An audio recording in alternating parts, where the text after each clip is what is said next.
আর মাত্র 3 দিন। 3 দিন পরেই আমি পেয়ে যাব সেই মহাশক্তি, যার জন্য আজ 13টা বছর আমি আরাধনা করছি। হঠাৎ দরজায় ঠকঠক আওয়াজ। ভয়ঙ্কর দৃষ্টিতে দরজার দিকে তাকিয়ে দরজা খুলে দিবে।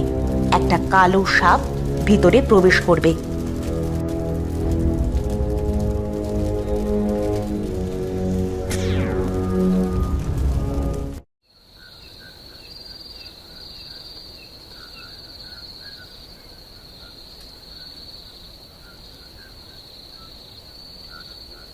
কি হলো?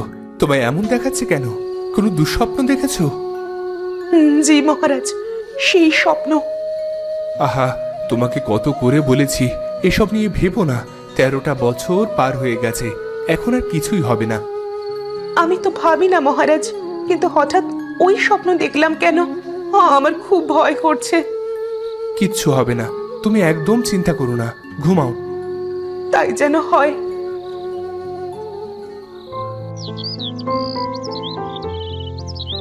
3 দিন পরে মহারাজ সিংহাসনে বসে আছেন।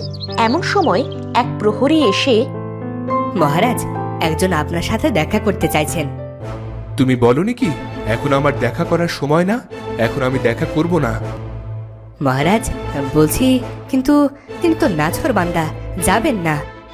তিনি কি কোনো মেয়ে? জি মহারাজ। আচ্ছা, পাঠিয়ে দাও।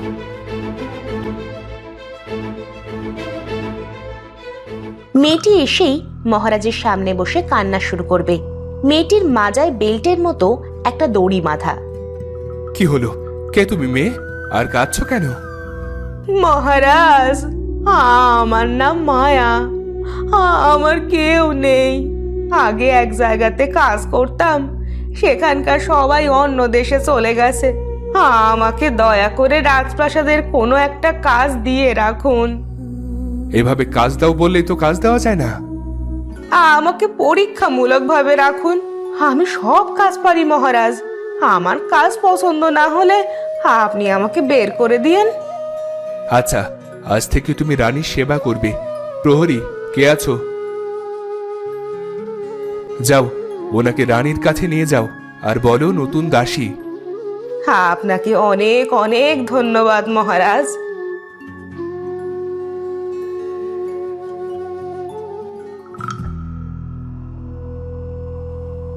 কে ইনি? মহারাজ আপনার জন্য নতুন দাসী নিযুক্ত করেছেন মহারানী। আচ্ছা, যাও। জি মহারানী। তোমার নাম কি? মায়া। কি কি কাজ জানো? হ্যাঁ, আমি সব কাজ জানি মহারানী। বেশ, আজ তাহলে তুমি রান্না করো তো। জি মহারানী। এরপরে মায়া রান্নাঘরের দিকে যেতে থাকবে। ওদিকে কোথায় যাচ্ছ? রান্নাঘরে?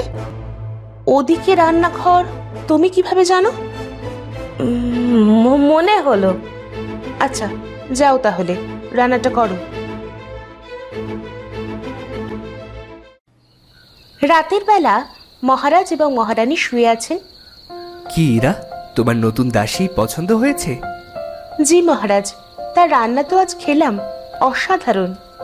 হ্যাঁ, আচ্ছা ঘুমাও তুমি, রাত হচ্ছে। হঠাৎ একটা সাপ দরজা দিয়ে প্রবেশ করে রানীর দিকে অগ্রসর হচ্ছে। বিছানায় এসে রানীর বুকে উঠে যখনই ছোবল দিতে যাবে, রানীর চোখ খুলে যাবে আর রানী সাপটিকে বুকের ওপর থেকে ধরে ফেলে চিৎকার করে উঠবে। কি হলো রানী?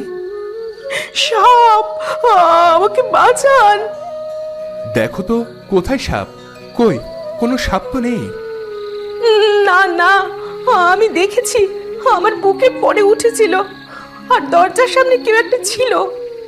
আহা রানী, এসব তোমার চোখের ভুল। তোমার বিশ্রাম দরকার, ঘুমাও।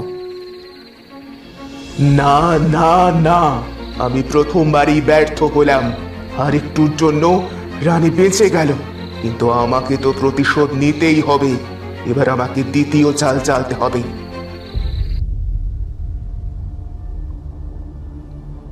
কাল তো আমার প্রথম চাল ফেল হলো, আজকে আমি দ্বিতীয় চাল চালবো। রাজা রানীর খাবারে বিষ মিশিয়ে তাদের মারবো, দুটোই একসাথে মরবে। এরপরে মায়া হাসতে থাকবে, আর হাসতে হাসতে তার কোমরে বাঁধা দড়িটা হাতে নেবে। মুহূর্তে সেটা সাপ হয়ে যাবে, আর সেই সাপের মুখ থেকে বিষ চেপে খাবারে মিশিয়ে দিবে। ডাইনিং টেবিলে রাজা রানী খেতে বসেছে। মায়া তাদের জন্য খাবার নিয়ে আসছে। তোমাকে রেখে অনেক উপকৃত হয়েছি মায়া। তোমার রান্না অনেক সুস্বাদু, কি বলো ইরা? জি মহারাজ, আপনি ঠিকই বলেছেন। ধন্যবাদ মহারাজ, ধন্যবাদ মহারানী। এরপরে মহারাজ মহারানী খাওয়ার জন্য প্রস্তুতি নেবে। মহারানী যখন খাবার বেড়ে দিতে যাবে, তখন কোথা থেকে একটা বিড়াল এসে টেবিলে লাফ দিয়ে খাবার নষ্ট করে দিবে। আহা ইরা, এই বেড়ালটা আবার কোথা থেকে এলো? জানি না মহারাজ, খাবারগুলো তো সব নষ্ট হয়ে গেল। আচ্ছা ঠিক আছে মায়া, এগুলো পরিষ্কার করে নিয়ে যাও তো। রানীমা, আপনারা বসুন, আমি আপনাদের জন্য আবার খাবার তৈরি করছি। এখন আর খাবো না। সে কি ইরা, তাহলে না খেয়ে থাকতে হবে? সমস্যা নেই মহারাজ, আমি মালতীকে খাবার বানিয়ে ঘরে দিয়ে যেতে বলবো। রানী, আমি খাবার বানিয়ে দিই? না, তুমি এগুলো পরিষ্কার করো আগে। এরপরে মহারাজ মহারানী চলে যায়, আর মায়া রাগে রাগে চলে যায় নিজের রুমে। বিড়ালটাকে বলেছিলাম মহারানীর ঘরের টেবিলে উঠে তার চিরুনিতে বিষ মেশাতে, আর ও খাবার টেবিলে উঠে খাবার নষ্ট করে দিল। ওর জন্য আমার আরো একটা প্ল্যান চলে গেল। ওকে আমি এক্ষুনি শেষ করে দিব। এরপরে মায়া তার কোমরের দড়ি খুলে ফু দিবে, আর তার সাপ হয়ে যাবে। সখা, যাও এক্ষুনি ওই বিড়ালটাকে তোমার বিষ দিয়ে হত্যা করে এসো। সাপটা চলে যাবে, গিয়ে বিড়ালটাকে কামড়ে মেরে ফেলবে। এভাবে হবে না, একটা না একটা সমস্যা লেগেই আছে। আমাকে অন্য কিছু ভাবতে হবে। কিছু সময় ভেবে সে রান্নাঘরের সামনে যাবে। মালতী রান্নাঘরে রান্না করছিল। সে তার শক্তি ব্যবহার করে রান্নার হাঁড়ি থেকে সাপ বের করবে। মালতী চিৎকার করে দৌড়ে বেরিয়ে আসবে। সাপের হাঁড়ি, মহারানী, সাপের হাঁড়ি। কি বলছো তুমি?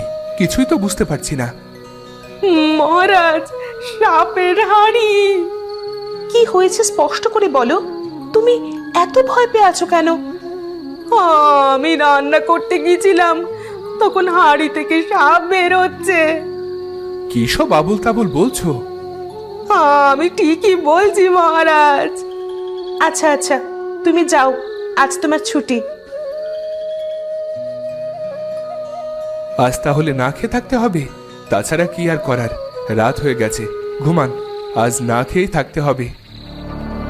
আমি তোমাদের শেষ করে দিব। আমি আমার প্রতিশোধ নিব। তোমাদেরকে না খাইয়ে মারবো।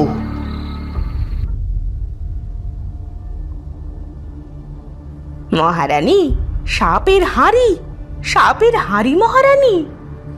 সাপের হাঁড়ি মানে? মহারানী, রান্নার জন্য হাঁড়ি নিয়েছিলাম, কিন্তু হাঁড়ি থেকে যে সাপ বের হচ্ছে। কি হচ্ছে সব? আচ্ছা তুমি যাও, আমি দেখছি। মহারানী, কাল থেকে কিছু খাওয়া হয়নি, এভাবে চললে তো না খেয়ে মরবো।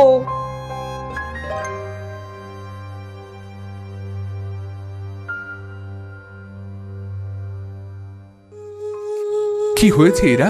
এত জরুরি ভাবে ডেকেছো কেন? মহারাজ, দাসীরা রান্না করতে গেলেই হাঁড়িতে সাপ পাচ্ছে। হাঁড়ি নিলেই হাঁড়ি থেকে সাপ বের হচ্ছে। তাহলে কি 13 বছর আগে সেটা সত্যি হতে যাচ্ছে? এই সাপগুলো কি তবে প্রতিশোধ নিতে এলো? কি সব বলছো মহারানী? বলেছি না এটা কখনো সম্ভব না। কিন্তু তাহলে মহারাজ, এগুলো কি হচ্ছে? তাও তো ঠিক। মহারাজ, কাল থেকে যে কিছুই খাওয়া হয়নি, এভাবে গেলে তো মারা যাব। চলো মহারানী, আমরা রান্না করে দেখি তো কি হয়।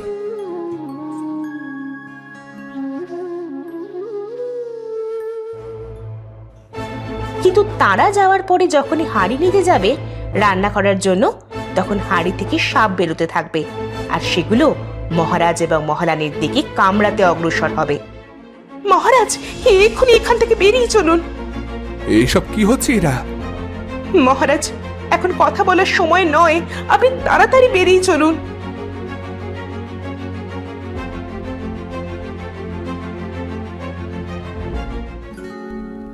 আজ 4 দিন হলো মহারাজ এবং মহারানী না খাওয়া।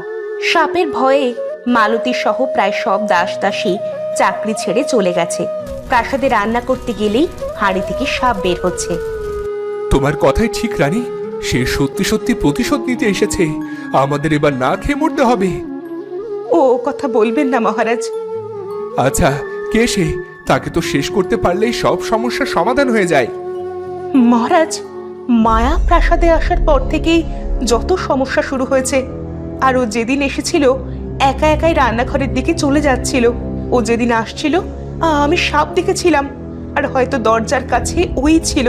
তাছাড়া আমরা যেদিন রান্না করতে গেছিলাম সেদিনও জানলার ধারে দাঁড়িয়েছিল। হ্যাঁ রানী, এজন্য ও এখনো রাজপ্রাসাদ থেকে যায়নি। তখনই মায়া হাসতে হাসতে তার ভয়ঙ্কর রূপ ধরে প্রবেশ করবে, আর তার পিছনে শত শত সাপ। আপনি ঠিকই ধরেছেন নারী, আমি সেই আতঙ্ক। আজ থেকে 13 বছর আগে চুরির অপবাদে আপনারা আমার নির্দোষ বাবাকে হত্যা করেছিলেন। দেখো মায়া, তুমি আমাদের ছেড়ে দাও, তোমাকে আমি এই রাজপ্রাসাদ দিয়ে দেব। আমি লোভী নই, আমি আমার প্রতিশোধ নেব। সেদিন ফাঁসির মঞ্চে দাঁড়িয়ে আমার বাবা বলেছিল, এর প্রতিশোধ একদিন কেউ নিতে আসবে, সেই কেউ একজন আমি। দেখো মায়া, সেদিন ভুল বোঝাবুঝি হয়েছিল। অপরাধী অন্য কেউ ছিল। ভুলে তোমার বাবাকে আমরা শাস্তি দিই। এই কথা তো সেদিন বাবা অনেকবার বলেছিল। কই, আপনারা তো শুনেননি? যা হবার হয়ে গেছে, এখন তুমি আমাদের মাফ করে দাও, তোমার পায়ে পড়ছি। 13 বছর সাধনার পর আপনাদের মারার শক্তি অর্জন করেছি আমি। আজ এই শক্তি বলে আপনাদের দুজনকে হত্যা করব, কেউ আটকাতে পারবে না। মায়া তার সাপেদের রাজারানীর দিকে আহ্বান করবে।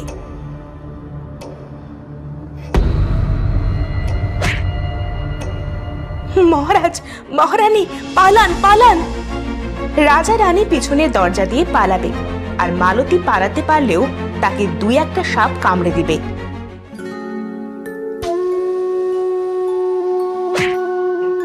তুমি তো চলে গেছিলে, তাহলে আবার ফিরে এসে কেন নিজের জীবনের ঝুঁকি নিলে? হ্যাঁ, আমি আপনাদের এখানে সেই ছোট থেকে কাজ করি। আপনাদের নিজের জীবনের থেকে ভালোবাসি মহারানী। তাই বলে তুমি নিজের জীবন দিয়ে দেবে? আমি মায়ার ব্যাপারে সব জেনে গেছিলাম। তাকে কিভাবে বিনাশ করা যায় সেটা জানতে এক তান্ত্রিকের কাছে গেছিলাম। সে বলল তার লাঠিটা ভাঙ। কথা বলতে বলতে মালতী মারা যাবে। মালতী, মালতী চোখ খুলো মালতী। মায়ের হাত থেকে লাঠি চলে যাওয়াতে সাপগুলো তার আওতা থেকে বিচ্যুত হয়ে যায়। তখন সাপগুলো স্বাধীন হয়ে যায়, তাই মায়ের ওপরেই সাপগুলো আক্রমণ করে।